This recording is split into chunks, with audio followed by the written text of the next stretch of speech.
பாரிஜாத சீரியலை பற்றி தான் நம்ம இந்த வீடியோக்குள்ளே நம்ம பார்க்க போகிறோம். வாங்க நம்ம வீடியோக்குள்ளே போகலாம். இசை பார்த்தோம்னா அவங்க கோயிலில் அழுதுட்டு உட்காந்துட்டு இருக்கும்போது அப்போ அவங்க விசால் வராங்க. வந்ததுமே நீ எதுக்காக வீட்டை விட்டு வரணும், வா நீ என் கூட வா அப்படிங்கும்போது, இல்லை நான் வரமாட்டேன், அத்தை என்னை திட்டி விட்டுட்டாங்க, அதனால் நான் வரமாட்டேன் அப்படிங்கும்போது, எங்கள் பாரு இசை உனக்கு எல்லா உரிமையும் இந்த வீட்டில் இருக்குது. சொல்ல பொண்ணைக்கு நான் தாலி கட்டின மனைவியாக்கும் நீ, அதனால் உன்னை யாருமே வீட்டை விட்டு போக சொல்கிறதுக்கு யாருக்கும் உரிமை கிடையாது, நீ வா அப்படின்னு சொல்லிட்டு அழைச்சிட்டு போகவும் இதை கொஞ்சம் கூட எதிர்பார்க்காத இசை அதிர்ச்சி அடைகிறாங்க. அடுத்து பார்த்தோம்னா அங்கே ஸ்ரீஜாவை தான் காட்டுறாங்க. ஸ்ரீஜாவும் சிந்தாமணி ரொம்பவே சந்தோஷப்பட்டு இருக்கிறாங்க. எப்படியோ அந்த இசை வீட்டை விட்டு போயிட்டா அப்படின்னு சொல்லிட்டு இருக்கும்போது, ஆமாம் ஸ்ரீஜா என்னால் கூட இதை நம்பவே முடியல, என்ன இருந்தாலும் சரிதான் அந்த இசை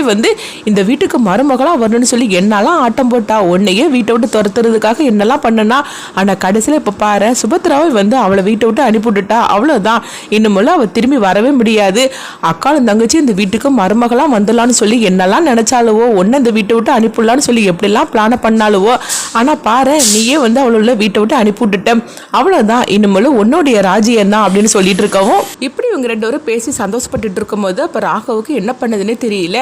அம்மா எவ்வளோ சொன்னாலும் இசையை வீட்டை விட்டு அனுப்பிவிட்டுட்டாங்களா, ஆனால் கண்டிப்பாக இசை இந்த ஜாதகத்தை அவன் மாற்றி வச்சிருக்க மாட்டா, என்ன நடந்துச்சுன்னு தெரியல அப்படின்னு சொல்லிட்டு ராகவும் ரொம்பவே குழப்பத்தோடு இருக்கிறாங்க. வர்ஷினி வேற காணலையே இந்த நேரத்தில் அப்படின்னு சொல்லிட்டு இருக்கும்போது இங்கே பார்த்தோம்னா வர்ஷினியை தான் காட்டுறாங்க. வர்ஷினி அம்மா கதவை திறந்து விடுங்கம்மான்னு சொல்லி கத்திட்டு இருக்கவும் அப்போ ருக்மணி கதவை திறந்து விடுறாங்க. உடனே வர்ஷினி சொல்கிறாங்க, அக்காவை எங்கம்மா அப்படின்னு சொல்லி கேட்டுட்டு இருக்கும்போதே அவளை சுபத்ரா வீட்டை விட்டு போக சொல்லிட்டா அப்படிங்கிறாங்க. இதை கேட்டதுமே வர்ஷினி அதிர்ச்சி அடைகிறாங்க. என்னம்மா சொல்லிட்டு இருக்கிற, எந்த தப்புமே செய்யாத அக்கா எதுக்காக வீட்டை விட்டு போகணும் அப்படிங்கும்போது, நீ ஒன்றும் கவலைப்படாத, அவளை வீட்டை விட்டு அனுப்புனாலும் அவளை முழுசாக வீட்டை விட்டு போக சொல்லலை, கெஸ்ட் ஹவுஸில் தங்கிக்கிடலான்னு தான் சொல்லியிருக்கிறாங்க அப்படிங்கவும், என்னம்மா நினச்சிக்கிட்டு இருக்கிற,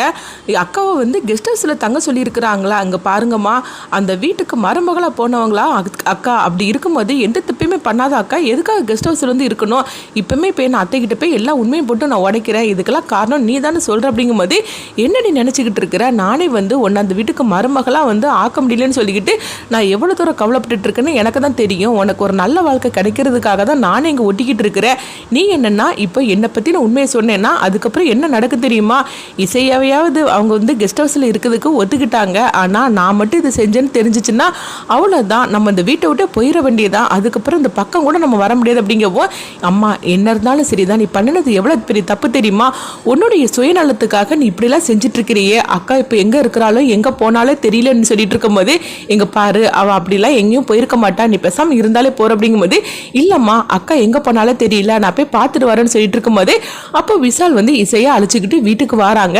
இசையை பார்த்ததுமே எல்லாருமே அதிர்ச்சி அடையாங்க. இப்போ சிந்தாமணி ஸ்ரீஜாட்ட சொல்லிட்டு இருக்கிறாங்க, ஸ்ரீஜா அங்கே பாரு என்ன நடக்குதுன்னு பாரு அப்படிங்கவும், அப்போ உடனே ஸ்ரீஜாவும் என்னாச்சுன்னு சொல்லி கேட்டுட்டு இருக்கும்போதே விசால் இசையை வீட்டுக்கு அழைச்சிட்டு வந்திருக்கிறான் அப்படிங்கிறாங்க.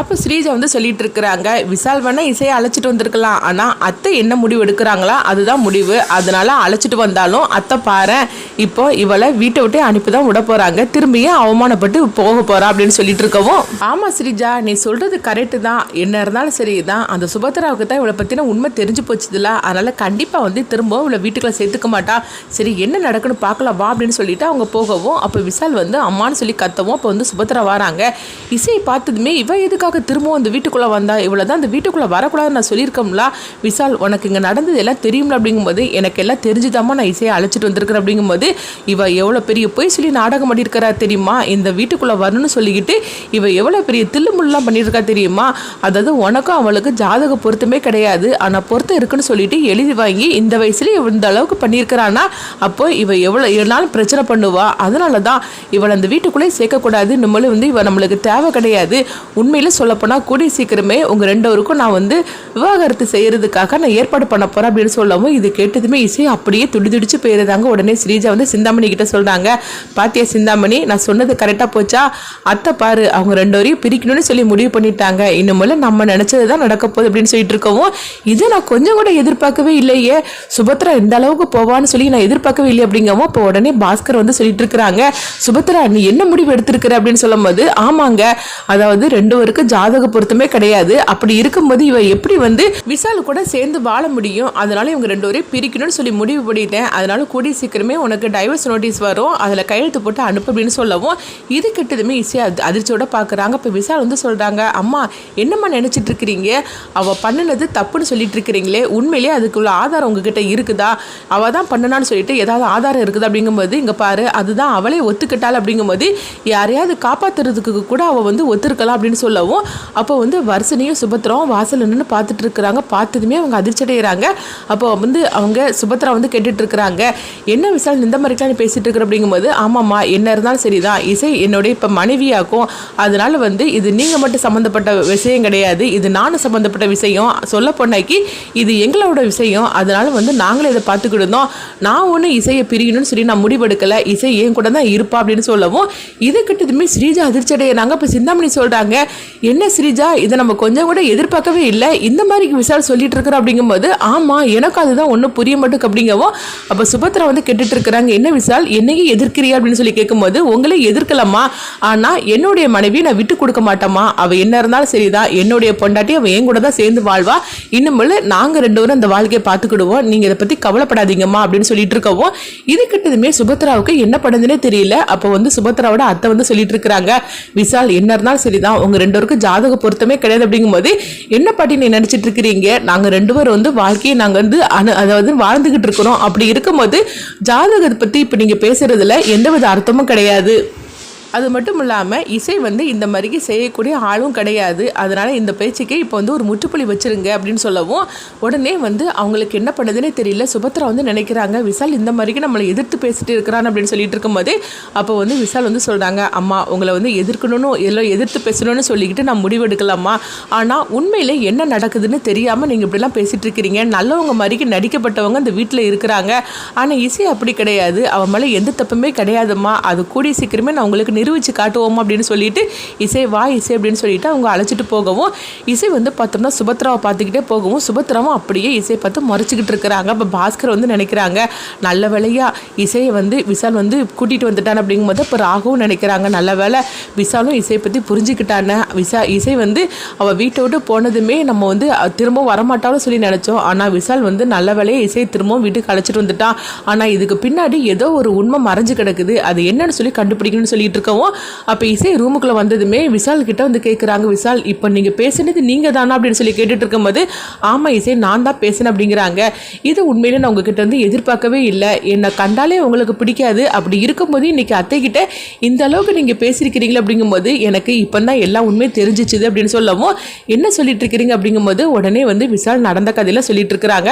அப்பாவோட அந்த நிலைமைக்கு காரணமே ஸ்ரீஜா தான், நீ ஸ்ரீஜாவை பற்றி நீ எவ்வளவோ தூரம் சொல்லியிருக்கிற, ஆனால் நான் அவன் மேலே வச்சிருந்த நம்பிக்கையில் உன் மேலே வந்து அதாவது வச்சிருந்த கோபத்திலையும் நான் வந்து கண்மூடித்தனமாக ஸ்ரீஜாவை நம்பினேன், ஆனால் இப்போ தான் எனக்கு எல்லா உண்மையும் தெரிஞ்சிச்சுது, நீ சொன்னது எல்லாமே உண்மைதான், ஆனால் அதுக்குள்ளே ஆதாரம் இல்லாதனால தான் நான் உன்னை நம்பவே இல்லை, அது மட்டும் இல்லாமல் உன் மேலே நான் வச்சிருந்த கோபத்திலையும் வந்து உன்னை நான் நம்பாமல் விட்டுட்டேன், யாரை நான் முழுசாக வந்து நான் காதலிச்சு நான் நம்பினோ அவள் இந்த அளவுக்கு அந்த குடும்பத்துக்கு துரோகம் பண்ணுவான்னு சொல்லி கொஞ்சம் கூட நான் எதிர்பார்க்கவே இல்லை, அவளை பற்றி நான் ஆதாரத்தை அம்மாவுக்கு புரிய வச்சு அவளை வீட்டை விட்டே அனுப்பணும் அப்படின்னு சொல்லவும் இது கிட்டதுமே இசை வந்து அப்படியே கண்கலங்க அழ ஆரம்பிச்சிருந்தாங்க. என்ன இசை என்னாச்சு அப்படிங்கும்போது நீங்கள் இவ்வளோ சீக்கிரத்தில் வந்து நீங்கள் இப்படி புரிஞ்சுப்பீங்கன்னு சொல்லி நான் கொஞ்சம் கூட எதிர்பார்க்கவே இல்லை அப்படிங்கும்போது அது மட்டும் இல்லாமல் உண்மையை சொல்லு, கண்டிப்பாக அந்த ஜாதகத்தை நீ வந்து இந்த மாதிரிலாம் எழுதி வச்சிருக்க மாட்டேன்னு எனக்கு தெரியும், இப்போ உண்மையை சொல்கிறியா இல்லைன்னு சொல்லி கேட்கவும் அப்போ இசை வந்து உண்மையை சொல்கிறாங்க, ஆமாங்க நீங்கள் சொல்கிறது கரெக்டு தான், நான் வந்து ஜாதகத்தை நான் எழுதலை மாற்றி, இதுக்கெல்லாம் காரணம் எங்கள் சித்தி தான் அப்படிங்கவும் இதை நீ அம்மா கிட்ட சொல்லியிருக்க வேண்டியதுன்னு அப்படிங்கும்போது இல்லை நான் எப்படி சொல்ல முடியும், சித்தியை நான் வந்து காட்டி கொடுக்க நான் தயாராக இல்லைங்க, என்ன இருந்தாலும் சரிதான் வர்ஷினிக்கு ஒரு நல்ல வாழ்க்கை அத்தை வந்து அமைச்சு கொடுக்கணும், அதுக்காக தான் சித்தியும் காத்துட்டு இருக்கிறாங்க, அப்படி இருக்கும்போது நான் சித்தியை பற்றி நான் எப்படி நான் காட்டி கொடுக்க முடியும், அதனால தான் அந்த பழியை நானே ஏற்றுக்கிட்டேன் அப்படிங்கவும் உடனே வந்து விசால் வந்து இசையோட கையை பிடிக்கிறாங்க, இசை நீ எவ்வளோ நல்லவளா இருக்கிற, ஆனால் நான் உன்னை புரிஞ்சுக்காம விட்டுட்டேன்னு சொல்லிட்டு இருக்கும்போதே அடுத்தது வந்து விசால் வந்து சொல்கிறாங்க, அம்மா கிட்ட இந்த விஷயத்தை எல்லாத்தையும் நம்ம தெரியப்படுத்தணும் அப்படிங்கும்போது அப்போ இசை வந்து தடுக்கிறாங்க, நீங்கள் கொஞ்சம் பொறுமையாயிருங்க, இப்போ நம்ம எதை சொன்னாலும் சரிதான், அதை வேணும்னே நான் வந்து ஸ்ரீஜா மேலே நம்ம பழிய போட்ட மாதிரியே இருக்கும், அதனால் வந்து கொஞ்சம் பொறுமையாக இருந்து தான் இந்த விஷயத்தை நம்ம கையாளணும் அப்படிங்கும்போது,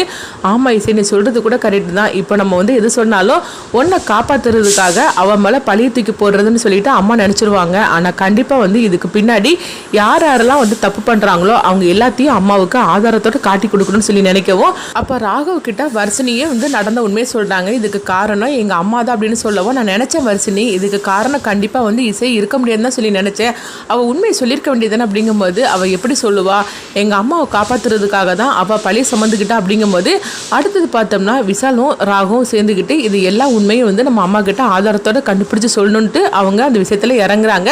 இசை மேலே எந்த தப்புமே கிடையாதுன்னு. இதுக்கடையில் பார்த்தோம்னா வர்ஷினி வந்து கன்சீவ் ஆகுறாங்க. இந்த விஷயம் ராகுவுக்கு தெரிய வரவும், அப்போ ராகு சொல்கிறாங்க, வர்ஷினி நீ கவலைப்படாத, நான் உன்னை கல்யாணம் பண்ணிக்கிட்டது அப்படிங்கிறாங்க. இதனால வந்து அடுத்தது என்னெல்லாம் நடக்க போகுதுங்கிறத வெயிட் பண்ணி பார்க்கலாம்.